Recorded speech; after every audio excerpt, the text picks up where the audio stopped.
Assalamualaikum warahmatullahi wabarakatuh. Salam sejahtera bagi kita semua.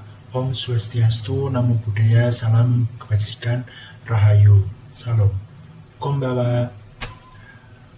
Pada kesempatan kali ini saya akan menjelaskan materi tentang praktikum ke-9 kontrol PID motor DC dengan Simulink. Nah, sebelumnya izinkan saya untuk memperkenalkan diri. Nama saya Rifan Aditya dari kelas praktikum A dengan NIM 400403246200029, Prodi Teknologi Rekayasa Otomasi, Sekolah Vokasi Universitas Diponegoro, dengan mata kuliah Praktikum Dasar Sistem Kontrol Angkatan 2024 dengan dosen pengampu Bapak Raufik Cahyo Prayogo STMT.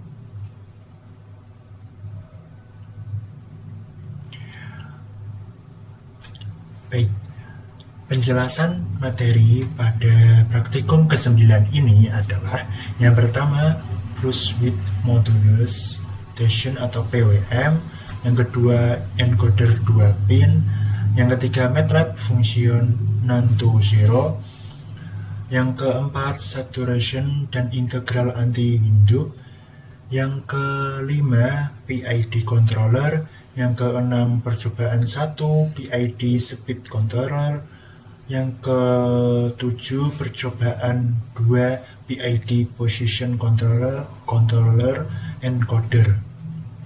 Langsung saja pada tujuan pembahasan dari praktikum ke-9 ini. Yang pertama yaitu mempunyai tujuan memahami konsep dari sistem kendali motor DC, mengenal fungsi dan sistem komponen seperti PWM, encoder, hingga blok MATLAB function, serta menerapkan kontrol PID dalam 2 percobaan, yaitu PID speed controller dan PID position controller. Nah, pulse width modulation atau PWM adalah teknik yang digunakan untuk mengatur kecepatan motor DC dengan cara mengubah lebar pulsa sinyal digital tanpa mengubah besar tegangan supply. Semakin besar nilai duty cycle, lebar pulsa hit terhadap satu periode sinyal, semakin besar pula dan daya rata yang diterima motor sehingga putarannya semakin cepat. PWM bekerja dengan cara menyalakan dan mematikan sinyal daya dengan kecepatan tinggi pada Simulink. Blok PWM output digunakan untuk mengirimkan sinyal kontrol ini ke pin PWM Arduino yang terhubung dengan motor DC. Dengan cara ini, sistem dapat mengatur kecepatan motor secara efisien tanpa banyak kehilangan daya. PWM menjadi komponen penting dalam kontrol motor karena memungkinkan penyesuaian daya yang halus dan efisien, yang sangat diperlukan ketika motor digunakan dalam sistem kendali tertutup seperti PID.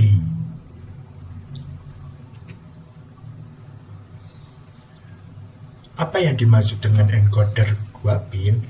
Encoder 2 pin berfungsi sebagai sensor umpan balik atau feedback yang digunakan untuk membaca kecepatan dan arah putaran motor DC. Encoder menghasilkan 2 sinyal digital, yaitu sinyal A dan B, yang memiliki perbedaan fase sebesar 60 derajat. Dari urutan pulsa kedua sinyal ini, sistem dapat mengetahui arah rotasi motor. Bila mana sinyal A mendahului B, maka motor berputar searah jarum jam atau CW. Jika sinyal B mendahului A, maka motor berputar berlawanan arah jarum jam atau CCW. Jumlah pulsa yang dihasilkan encoder digunakan untuk menghitung kecepatan motor dalam satuan RPM maupun posisi sudutnya. Pada Simulink, blok encoder rate digunakan untuk membaca pulsa tersebut dan mengirimkan data ke sistem kontrol PID sebagai sinyal umpan balik. Dengan umpan balik ini, nantinya sistem PID dapat menyesuaikan sinyal kontrol agar kecepatan dan posisi motor sesuai dengan set point yang diinginkan. Nah, kemudian MATLAB function atau none to zero, apa yang dimaksud dengan hal tersebut? Yaitu dalam simulasi kontrol menggunakan Simulink, terkadang terdapat kondisi di mana sinyal menghasilkan nilai none to number atau akibat pembagian dengan nol atau perhitungan yang tidak valid. Nilai none ini bisa menyebabkan simulasi berhenti atau menghasilkan output yang tidak stabil. Untuk mencegah hal tersebut, dibuat fungsi MATLAB atau none to zero yang berfungsi menggantikan nilai none atau menjadi nol. Fungsi ini dibuat menggunakan blok MATLAB function di Simulink dengan kode seperti berikut. Function Y sama dengan none to zero atau U %none _2 0 strip mengubah nilai none menjadi O. If is none, O sama dengan Y O, else Y U N N. Fungsi ini menjadi agar seluruh perhitungan di Simulink tetap valid dan simulasi berjalan dengan stabil. Dengan adanya fungsi ini, sistem kontrol tidak ada terganggu walaupun terdapat kondisi data yang tidak stabil atau terdefinisi. Nah, selanjutnya apa itu saturation dan integral anti-windub? Dalam sistem kontrol, sinyal keluaran dari pengendali controller bisa menjadi terlalu besar dan melebihi batas kemampuan aktuator seperti motor. Untuk mencegah hal ini, digunakan blok saturation yang berfungsi membatasi sinyal keluaran dalam nilai maksimum dan minimum tertentu. Namun, pembatasan ini dapat menyebabkan efek negatif pada bagian integral PID, yaitu terjadinya windub atau penumpukan nilai integral berlebih dan mengakibatkan overshoot besar dan waktu penstabilan yang lama. Oleh karena itu, diterapkan teknik integral anti-windub, yaitu mekanisme yang menghentikan akumulasi integral ketika sinyal kontrol sudah mencapai batas saturasi. Dengan kombinasi saturasi tersebut dan anti-windub, maka sistem dapat menghindari overshoot berlebih dan mempercepat waktu stabilisasi. Hal ini sangat penting dalam simulasi kontrol motor DC agar hasilnya realistis dan stabil. Kemudian, apa itu PID?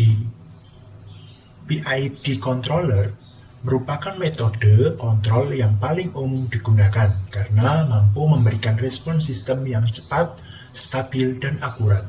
PID bekerja berdasarkan kesalahan atau error antara nilai setpoint yang diinginkan dan nilai aktual yang diukur oleh sensor. Persamaan umumnya adalah KP atau proporsional berfungsi memberikan aksi kontrol proporsional terhadap besarnya error. Semakin besar error, semakin besar aksi kontrolnya. KI atau integral berfungsi untuk menghasilkan error sisa steady state error. Sedangkan KD atau divertatif berfungsi meredam perubahan error yang cepat, mengurangi overshoot, dan memperhalus respon sistem. Proses tuning nilai KP, KI, dan KD dilakukan untuk mendapatkan performa sistem yang optimal, yaitu respon cepat, overshoot minimal, dan stabil. Selanjutnya akan disimulasikan percobaan yang pertama, yaitu PID Speed Control, yang mana tujuan dari pengontrolan kecepatan motor DC ini agar kecepatan aktual sesuai dengan setpoint yang diinginkan. Langkah-langkah sebelum melakukan percobaan ini membuat model di Simulink yang terdiri dari blok PWM output, encoder rate, PID controller, dan none to zero. Yang kedua, menghubungkan sinyal encoder sebagai feedback ke blok PID controller. Yang ketiga, mengatur nilai parameter PID, nilai KP, KI, dan KD, dan nilai setpoint kecepatan. Yang keempat, menjalankan simulasi dan mengamati grafik hasilnya. Setelah tadi dijelaskan bagaimana proses dilakukannya percobaan pertama, kita beralih ke percobaan kedua yaitu PID Position Control, yang mana tujuannya mengontrol posisi motor DC berdasarkan data encoder agar posisi aktual mencapai set point yang diinginkan. Langkah-langkahnya untuk melakukan percobaan yang kedua ini adalah yang pertama menggunakan sinyal encoder sebagai feedback posisi. Yang kedua, menambahkan blok PID controller dan menghubungkan dengan sinyal posisi tersebut. Yang ketiga, mengatur nilai KP, KI, dan KD-nya, serta set point atau posisinya atau SP tersebut. Dan yang keempat, menjalankan simulasi dan mengamati grafik respon sistem yang terjadi pada percobaan PID Position Control ini. Langsung saja kita ke pendemonstrasian percobaan. Grafik pada skop menunjukkan respon sistem kontrol PID yang disimulasikan menggunakan MATLAB Simulink.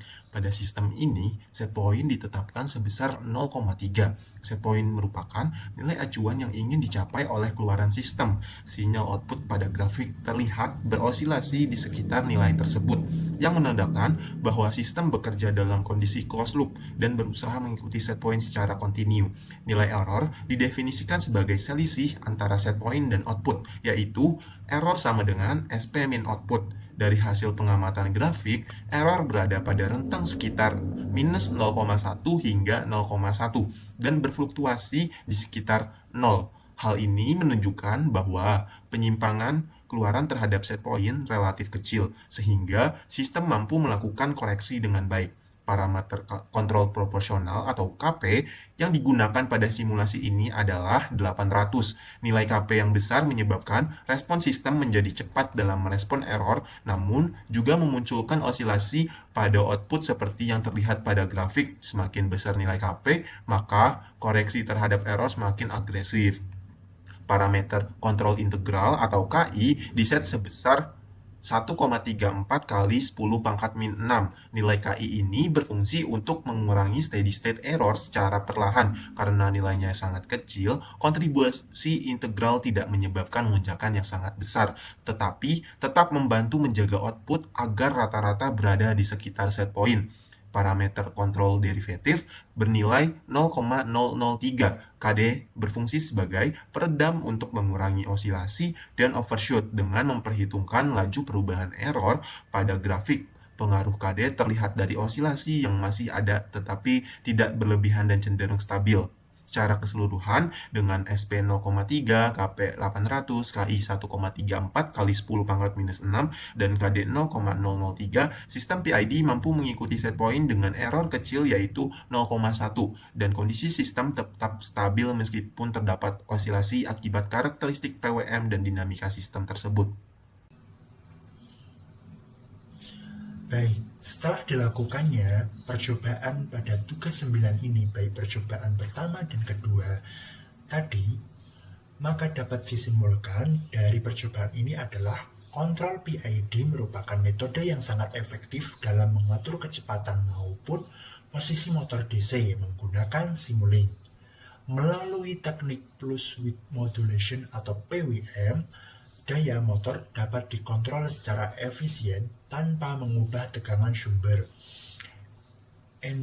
Encoder 2 pin berfungsi penting sebagai sensor umpan balik dan yang memberikan data kecepatan posisi kepada sistem kontrol. Selain itu, penggunaan fungsi MATLAB NaN2Zero membantu menjaga kestabilan simulasi dengan mencegah terjadinya error akibat nilai NaN. Kombinasi saturasi dan integral anti-windug juga sangat berperan dalam membatasi keluaran sistem agar nantinya tetap stabil dan tidak mengalami overshoot berlebih saat dilakukannya percobaan. Secara keseluruhan, integrasi antar Simulink, Arduino, PWM, dan PID tersebut mampu menghasilkan sistem kontrol motor DC yang responsif, stabil, dan akurat, baik dalam pengaturan kecepatan maupun posisinya.